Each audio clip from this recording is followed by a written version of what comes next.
औज़ुबिल्लाहिमिनश्शैतानिर्रजीम बिस्मिल्लाहिर्रहमानिर्रहीम रब्बि इश्रह ली सदरी वयस्सिर ली अमरी वहलुल उक़दतम मिन लिसानी यफ़क़हू क़ौली रब्बि ज़िदनी इल्मा रब्बि ज़िदनी इल्मा रब्बि ज़िदनी इल्मा।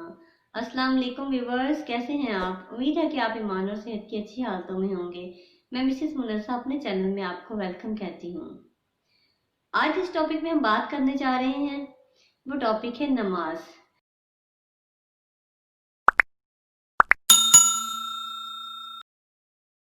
कि बच्चों को हम नमाज की आदत किस तरह से डालें। ये प्रॉब्लम बहुत से पेरेंट्स डिस्कस करते हैं कि हम अपने बच्चों को नमाज की आदत किस तरह से डालें। देखें, ये एक बहुत ज़्यादा मुश्किल टास्क भी कह सकते हैं, लेकिन बहुत ज़्यादा इजी टास्क भी है। बहुत ज़्यादा इजी टास्क इस तरह से है कि अगर आप बच्चों के साथ अपना ताल्लुक मजबूत रखें, उनको प्यार करें, उनकी बात को सुने और समझें, तो आपका एक अच्छा ताल्लुक बच्चों के साथ बन सकता है। जब आपका बच्चों के साथ अच्छा ताल्लुक होगा तो वो आपकी बात सुनेंगे भी और समझेंगे भी और उस पर अमल भी करेंगे। इसी तरह से आप अपने बच्चों के साथ जब ताल्लुक बना लें तो उनको छोटी छोटी सूरतें, दुआएं याद करवाना शुरू करें। अल्लाह के बारे में उनको बताएं, उनका अल्लाह ताला के साथ ताल्लुक जोड़ें, फिर उनको आहिस्ता आहिस्ता नमाज की तरफ लेकर आएं।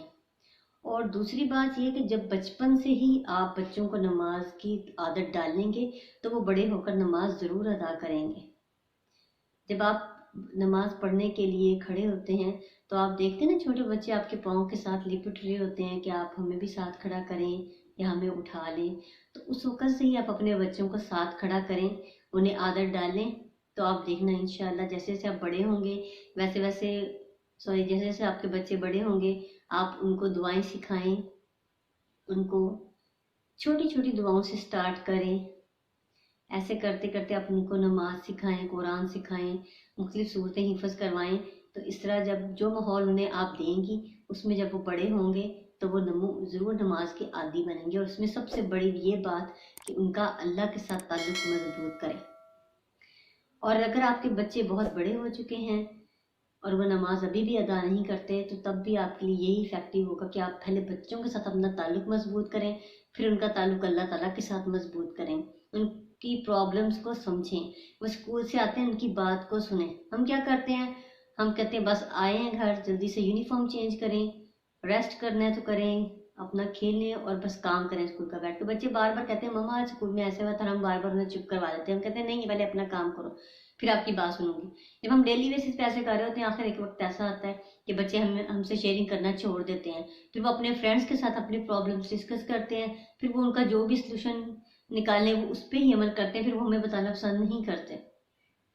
आप देखिए, अगर आपके बच्चे का घर स्कूल में किसी से झगड़ा हो गया या उन्होंने टीचर से बदतमीजी की या किसी बच्चे ने उनके साथ बदतमीजी की या कैंटीन पे कोई प्रॉब्लम हो गया या कोई भी इशू हुआ, स्कूल में कोई प्रॉब्लम हो गया, अगर आपका बच्चा आपके साथ डिस्कस करता है तो आप बेहतर तौर पर उन्हें गाइड कर सकते हैं और आपके बच्चे की एक अच्छी पर्सनैलिटी बन सकती है।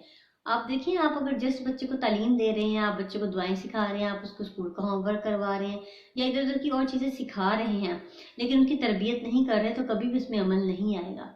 जो आप सिखाना चाहते हैं, जो आप बनाना चाहते हैं, आप अपने बच्चे को एक गुड मुस्लिम, एक अच्छा इंसान बनाना चाहते हैं, तो सबसे पहले आप उसकी पर्सनैलिटी पर वर्क स्टार्ट करें। इसलिए ज़रूरी यही होगा कि आप सबसे पहले बच्चे के साथ अपना ताल्लुक मजबूत करें, ताकि जो कुछ आप करेंगे आपको देख के आपका बच्चा वही करेगा और आप देखेंगे कि वो माशरे का बेहतरीन फ़र्द बनकर उभरेगा इंशाअल्लाह ताला। और अपने बच्चे के लिए दुआएं ज़रूर किया करें, उनकी सलामती के लिए, उनके नेक बनने के लिए, उनके 5 वक़्त के नमाजी होने के लिए। और आप देखना इंशाअल्लाह यही बच्चे आने वाले दौर में बेहतरीन मुसलमान साबित होंगे और बेहतरीन माशरे के शहरी बनेंगे।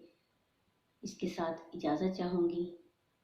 बस दुआओं में याद रखिएगा और हमारे चैनल को सब्सक्राइब करें, बेल आइकन को ज़रूर प्रेस करें और इस वीडियो को लाइक करें, शेयर करें, ज़्यादा से ज़्यादा लोगों तक पहुँचाएँ। फ़ी अमानिल्लाह, अल्लाह हाफ़िज़।